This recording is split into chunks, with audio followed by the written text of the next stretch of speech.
Cases in the U.S. continue to climb to near record levels. Some states begin to move forward on reopening the economy, while other states are actually taking steps back. In today's economic update, we'll talk about where the overall state of the economy is, jobs claims, as well as unemployment benefits, where that's at, and where I think that's headed. Now, I just want to start by saying, even if unemployment benefits don't necessarily impact you directly, there's a good chance that indirectly it impacts you, whether it's family members or friends that you know of, or just in general, the overall economy is going to be impacted once these additional unemployment benefits end. Now, with regards to additional unemployment benefits, specifically the additional $600 a week that is done at the federal level, this $600 a week was set to end at July 31st, or a lot of people were referring to it as the end of July. That's when the benefits are going to expire. But that actually may not give an accurate picture as to when you should expect your last $600. The specific language is that it will end for weeks ending no later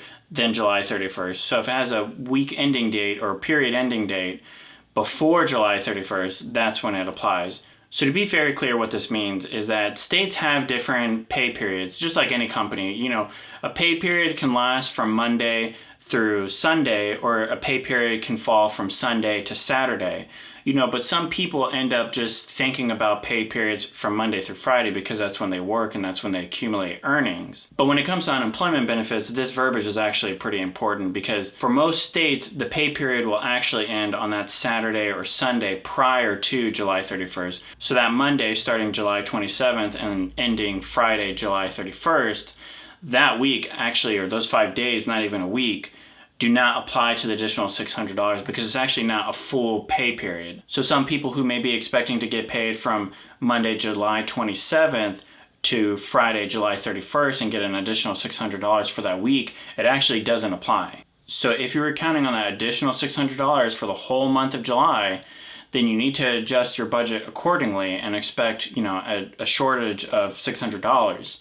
The other thing that I would encourage people specifically that are kind of waiting out unemployment benefits is to really make sure you're on top of updating your resume. Maybe you have a couple of sets of resumes ready to go so that once, if you're relying on that additional $600, once it's gone, you want to really ramp up applying for jobs because you want to beat the crowd as much as possible. So if you're in a position that enables you to just ramp up applying for jobs as quickly as possible, that's going to be the best case scenario. Now, as to whether or not additional unemployment benefits will be extended or not, currently as things stand, there isn't anything right now, but Democratic lawmakers are pushing for enhanced benefits to be extended. Under the HEROES Act that was proposed that's currently stalled in the Senate, workers out of a job could collect that additional $600 until the end of January 2021. But that's been met with some resistance because there's a lot of people out there that just kind of want to take this wait and see approach. But in fact, a different proposal was to have a return to work bonus. Now, this is just a proposal, but basically incentivizes people to go back by paying a small bonus, $450 or so when they go back to work. But one point I think is important to understand is that there are a lot of lawmakers out there right now that have been upset that certain people are actually getting paid more in unemployment benefits, especially because of the additional $600 a week unemployment benefits. And so they're upset they're getting paid more and that they're worried that it's going to be hard to get these workers to return back to work. So the reason I mention this is because if something gets passed, I think it's very likely that they're going to try to have a more targeted approach. So the reason this is worth mentioning is that if something does get passed, it's possible and maybe even very likely that it will be more targeted. So that way it's getting paid on a sliding scale versus just a flat $600 across the board. So even if you really do think that, unemployment benefits, the additional ones anyways, are going to get extended, it may not necessarily be the case that you're going to get that full $600 a week unemployment benefits. So just don't necessarily count on that. So the second reason I mention it is because the whole reason that they applied the $600 a week across the board payment is because it was just easier to administer. So if they do take a sliding scale approach or just a more targeted approach, you should expect additional delays, errors, and possibly even glitches in the system just because it's going to be a bigger system to administer than just a flat $600 across the board payment. Now, I think everybody should be paying attention to this additional unemployment benefits and whether or not it'll get extended because it applies to everybody. Because if you think about that additional $600 a week payment getting paid to somebody who's unemployed, that $600 is getting circulated back into the economy, or at least most of that $600 is getting circulated back into the economy one way or another. Whether they're paying a landlord their rent, or maybe they're going down to the local grocery store or restaurant and using the money there.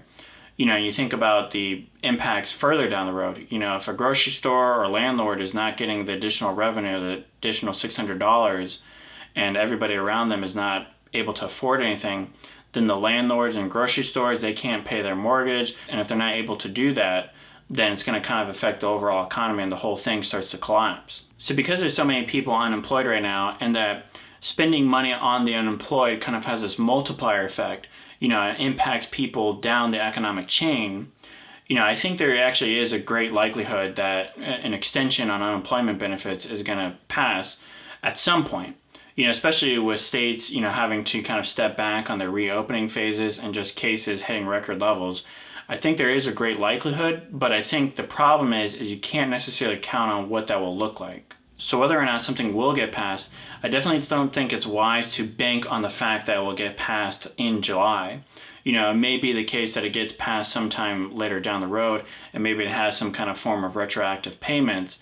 But the whole point is you shouldn't bank on it. And the other thing to consider right now is because there's this uncertainty with unemployment benefits, there are states that are having to backtrack on their reopening phases, and cases are hitting record levels right now. This unpredictability as far as the economy is concerned, or at least the shakiness and variability that businesses are having to navigate right now, is definitely going to have negative consequences down the road, and that may just affect the overall economy in general. And the last little bit of information is that the week ending June 20th, the initial claims for unemployment came out around about 1.5 million, which is just something to keep in mind, that we're still about above 1 million people claiming unemployment benefits every single week. So that's it for this video. If you found this video useful at all, or if you like economic updates, please hit that like button. And if you like financial news videos or economic update videos, I do one every Monday and Friday, as well as financial topic videos on Wednesdays and Saturdays. So please hit that subscribe button to stay tuned for more.